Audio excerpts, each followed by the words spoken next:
What is up, guys? It is the Sound Alchemist, and today I'm back to bring you some more epic lore on Dungeons & Dragons, the session known as SnowFallow Keep. Now, if you're not aware, we've been playing a few sessions of Dungeons & Dragons, and this is the continuation for SnowFallow Keep. There's a playlist in the description below, as well as at the end of the video. So if you want to see the first 4 sessions and actually know how we got to where we are, who the players are, I recommend you guys watch that first and then jump into this video. But for now, let's dive into this epic D&D session. Session 5.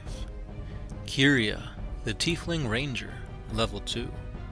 Stigner, the half-orc fighter, level 2. Clamor, the kenku rogue, level 1. Michio, the human monk, level 2.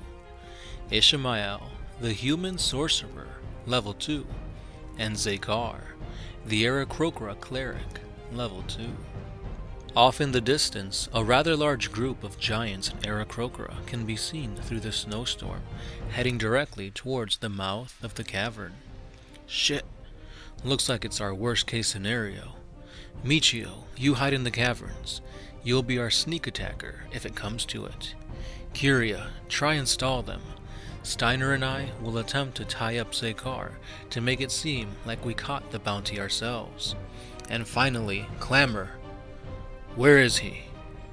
The rogue had already left in the direction of the hunting party.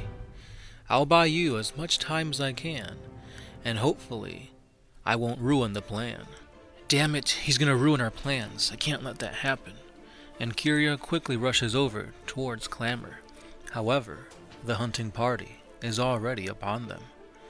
Excuse me, it seems we've gotten lost in this snowstorm.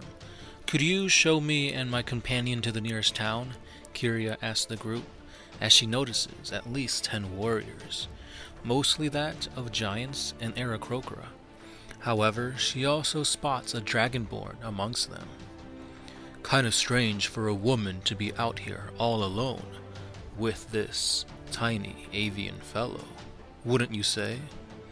Are you aware that 3 of our townsfolk have been butchered, and one of them being our very own chieftain's son? This is no place for a lady and a weakling like you two.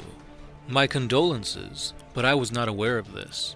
Anyway, that's more incentive for me and my friend to get to town. After all, we wouldn't want to encounter him out in this snowstorm. She lies, the Dragonborn says. You two tie them up. Just then, 2 aarakroca take out chains and walk towards them. We're outnumbered. Clamor will be easily captured, and the others aren't aware of our situation. It's gone from bad to worse. Somehow I have to let the others know of what's going on, Kiria thinks to herself. She slowly backs away from the avian warriors. Watch out! She yells as she activates her thaumaturgy spell. There's ice below you. The ground shakes beneath the aarakroca as they trip and fall. Utilizing this, she quickly, yet stealthily, fires off a single arrow towards the rest of the group, hoping that this would at least alert them of the dangerous situation that they have been in. The 2 are then handcuffed and taken back to the center of the hunting party. Now, a little bit more alert, the hunting party continues onward until they spot Xekar. You there! Halt! The Dragonborn orders. Stigner and Ishamae stand in front of Xekar, their captive. That aarakroca is the one responsible for the murders of our fellow giants, as well as that of our own chief's son. We'll take it from here. Ishamae then answers by saying, We caught him fair and square. He's our bounty. Fine, you can claim the bounty and the fame for catching our town's most wanted criminal, but allow us to escort you back to SnowFallow Keep, the Dragonborn says, with a smirk. After all, we caught his accomplices. Seeing both Clamor and Kiria in chains, they have no other choice but to travel back to town, alongside this hunting party. As they enter through the gates, a crowd stands before them. Insults and rotten vegetables are tossed at Xekar, Clamor, and Kiria. In retaliation, Kiria casts Thaumaturgy once again, knocking over a few of the townsfolk. The Dragonborn then senses her magic, and he lets out a chilling breath, freezing a bit of Kiria's arm. "Do that again, and I'll execute you, tiefling," the Dragonborn says. The group then finally arrives to the chief's quarters, and a trial began.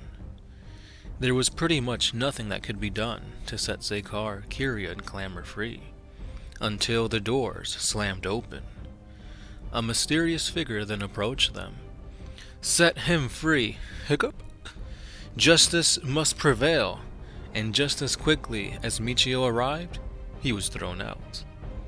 The chief finally laid out his sentencing. 3 bouts in the fighting pits for the aarakroca, Xekar. 3 bouts in the fighting pits for the tiefling, Kiria. And 1 bout in the fighting pit for the kenku, Clamor. Both Stigner and Ishamae felt relieved at not having the death sentence placed upon them. At least now, these 3 have a fighting chance at regaining their freedom. In 2 hours, the first fight would begin, and so they received their gold for the reward for taking in Xekar. Time passes, and the first battle is about to begin. Inside of this cage, Kiria faces off against a black and red grung. Now grungs are generally short, brightly colored poison dart frogs. However, this grung kept his distance, uttering words while dodging Kiria's arrows, until finally he placed his hand on the ground with a thunderous sound. Iron spikes then emerged, attempting to skewer the tiefling, but Kiria skillfully dodged them all. While she was busy dodging the spikes, the grung used this time to run towards her. He outstretched his arm, attempting to poison her, but Kiria took out her short sword, which she concealed from her enemy. In a quick motion, the grung not only lost his hand, but also his head. The winner of this bout was Kiria. As the next bout was about to begin, both Ishamae and Stigner placed bets, hoping that Xekar would also win his match. Xekar then enters the arena, and a crowd of boos and tomatoes bash the avian cleric. His opponent then enters next, and he too is a grung, but this one is wearing armor, and he is bright yellow in color. The match begins, and instantly the frogman pounces on Xekar. Latching onto him, he secretes his poison via his skin. "You fool! Your poison has no effect on me, for I serve the mother of all plagues, Talona," Xekar states. Unfortunately, he notices that his feathers are actually being singed. Surprised, Xekar attempts to get him off, but the grung plunges 2 daggers into the cleric's back. To make matters worse, the grung had laced his daggers with poison, and Xekar feels burning on his back. Then he has no choice but to cast Death Touch, and an ethereal hand wraps its cold, poisonous fingers around the grung's throat.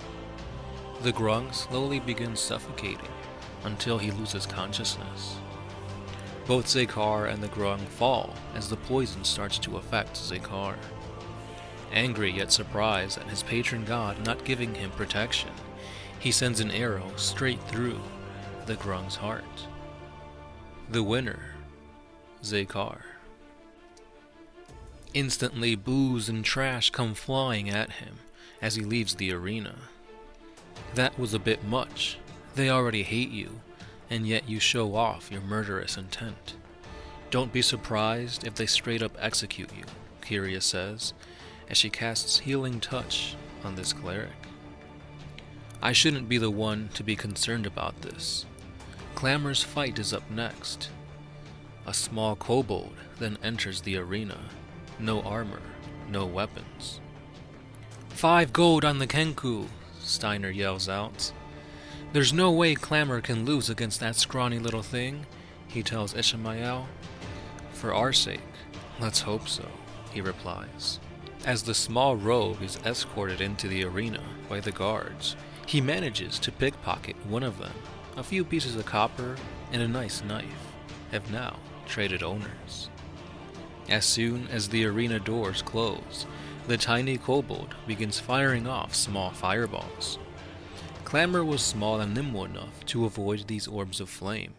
However, he wasn't fast enough to counter the attack. A barrage of fireballs continue for quite some time, until they begin slowing down and decreasing in size. At this time, Clamor begins firing off a bolt from his short bow, now that he has enough time to retaliate. Fortunately for him, it strikes the kobold right in the shoulder. The next bolt would have surely pierced his heart, except that the kobold simply gives up. The winner of this match, Clamor. And with this win, he has also gained his freedom. Seeing at how easily these three have won their matches, the chieftain then summons forth his greater and more powerful warriors. And with that being said, that concludes Session 5 of SnowFallow Keep. Now if you guys enjoyed this installment, it only gets crazier from here, so hit that like button, hit that subscribe button, and stay tuned for more epic adventures. As always, I am the Sound Alchemist, part of One Mind Syndicate, and I'll catch you guys next time. Peace.